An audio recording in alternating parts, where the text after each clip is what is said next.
Hey guys, and welcome to another video on the PTS and RFXX, and we're looking at the Arbiter Soul again, this time the Arbchon, which could possibly get nerfed, and which, to be honest, I wouldn't doubt me if it did get nerfed. So, first of all, let's go for the spec. What is it? Well, it's the normal for Arcon hybrids, have to go for 40 points. So, what have we got? We're making sure that we've got everything that we need. The main thing in here is the Wellspring that reduces our damage taken by 4% for each aura active. So this thing means which we have 3 auras, we now take 12% less damage, which is pretty, OP. So this is why this soul is pretty insane, just because you get every single Archon ability from their hybrid you get, and you also take 12% less damage. So it kind of becomes pretty good soul for certain parts. So let's have a look at the soul, and nothing much else. We can go for a flow in surge to get more movement speed. We don't exactly need anything else in here that increases our damage or anything like that. There's no point. We can go for Pillaging Stone for more stuff if you really want to. You're really using it for the bonus for Stone of Vitality of Stone. We're not really using it much for the Pillaging Stone buff itself because it's not really minimal upgrades. We also get more resistances, but we also lose things, so it's mainly just the normal Archon. And the Arbiter, well, this is quite a hard choice because I'm not sure quite what needed for now. Each boss might be changed. So we've gone for increased intelligence because, oh actually no, first of all I went for increased resistance by 15% because more resistance is good because I'm more, hopefully, if it's not important, it doesn't really affect you, then you just take it away.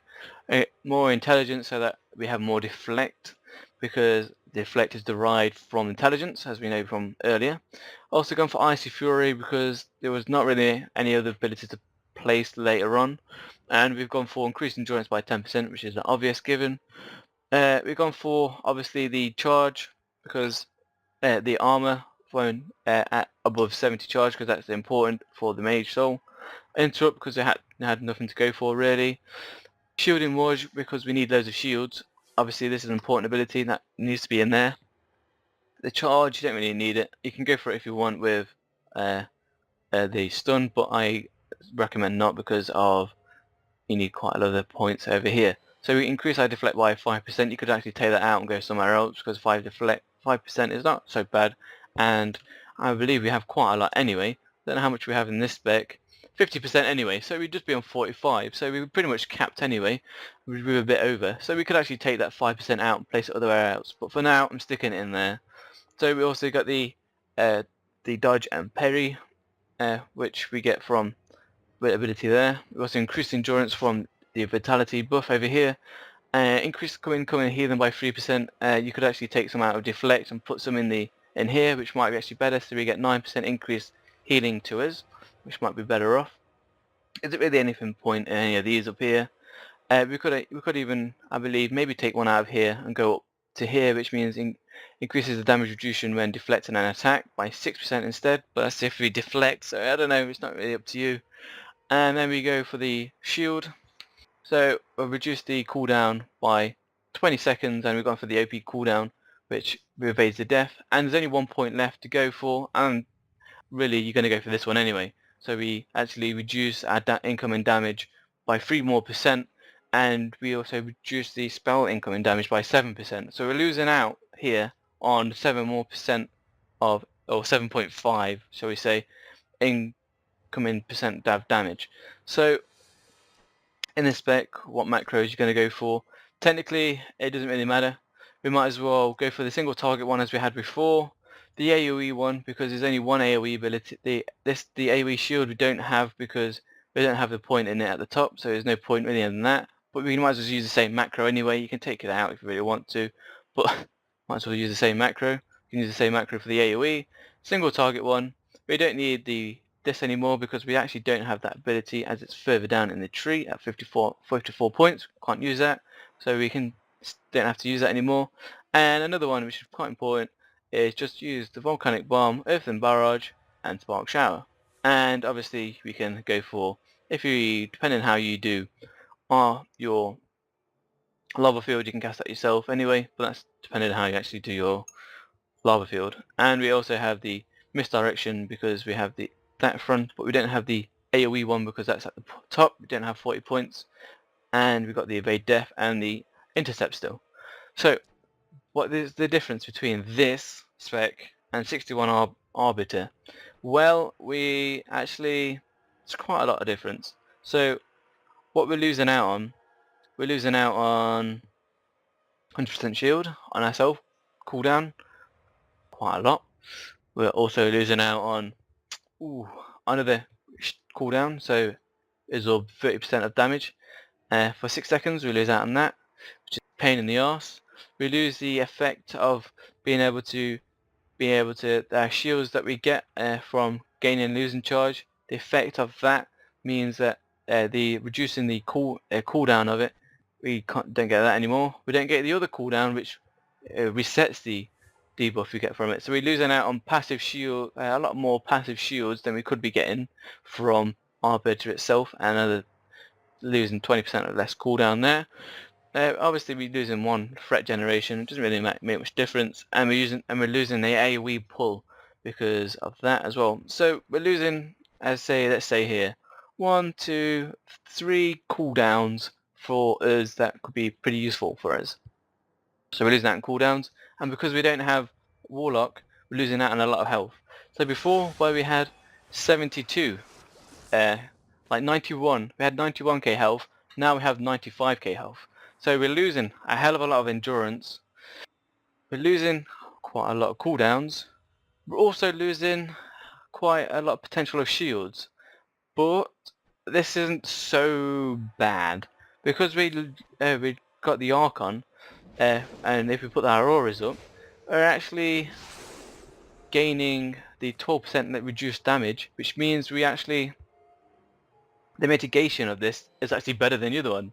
So the mitigation in this is better than 61 Arbiter, but you got to take in consideration that even though you're taking less damage, in 61 Arbiter you have more health and more shields, so they kind of balance each other out.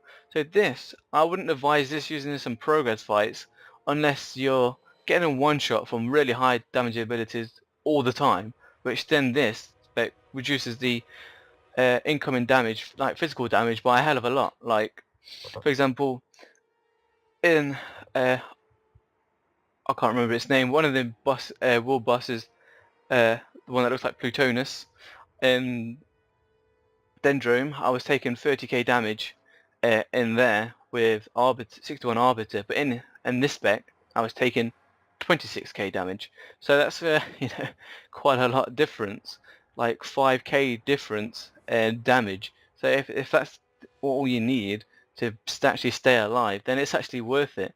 But this, I would mainly say this was more of a off-tank soul, or maybe a farm tank soul.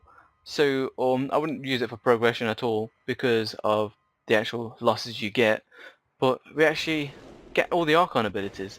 So we can actually, use all the debuffs like normal. So you've got the debuffs here and here, so we can take physical damage and physical and non-physical damage, and we also get the buffs that more reducing resistance, doesn't matter much, and we get more armor, which doesn't really make much difference, and we also get the Searing Vitality, so we get more health as well. So actually we're gaining our health back a bit, but not as much as we could be getting back, so that is not so bad. And literally, all you need to use your Archon abilities 1, 2, 3 times, making sure that at the bottom I've got my abilities are there, and just tracking it. I'm just doing the normal Arbiter tank soul. So getting our charge up and down if you really want to sooth in the heal, the soothing water, so you can actually get your shield down much easier. It doesn't really make much difference because of our shield, we're not getting the 61 point ability where the cooldown reduces the cooldown of the debuffs, then it actually doesn't make much difference. So we actually, in this spec, you just flicker in between it, so you don't actually need it at all. But we're flickering between positive charge and minus charge, so we getting our shield up, keeping our increased damage up, making sure that we actually remember to use the Archon abilities as well. And you know, with its Archon, we also have Flare and Power, and we also have Lava Field as well. So literally get every single Archon ability you actually need with the tank soul itself. So you know, we get a lot of tank abilities. We get the Evade Death. We also get a few pulls. We get the single target pull, the AoE taunt, single target threat generation. You know, still getting interrupts as well. We're still getting a hell of a lot of benefits from this. We're getting, means you actually have to drop your Archon and you can get a full DPS. So this is pretty OP for the fact that you can actually be a tank, be an Archon, take a lot in one. So I can see this getting nerfed because of this here, the Wellspring. If they got rid of Wellspring, then this spec wouldn't be really viable at all because you would just take too much damage. So if we took that out, then this spec wouldn't be viable anymore, which means that we can keep all that hybrid, but I highly doubt that's going to happen. So play around with it. This, I would only advise this using for off tank, farm raids, if you're brave enough to do it in, not farm raids, farm raids, but if you're brave enough to do it in progression, feel free to. If you still don't know what the fuck the abilities do, read them, look at the other video guide where I explain them all. And that's really it, guys. Making sure you get all your normal buffs on. We can't really get anything else from anywhere because it's not really much abilities and Archon at all. But yeah, so if you don't really want an Archon in your raid, you can give it to your tank as well. So Arbiter has a lot of things you can do. Go 61, get loads more health, loads more shields, loads more cooldowns. You can then get a Purge, loads more utilities, which I advise you going for a 61 Arbiter. But you can also, for farm raids and stuff like this, go for the Arbchon, which is quite, you know, OP. Let's put it that way. So thanks for watching, guys. That's the Arbchon guide, and see you later for another video soon.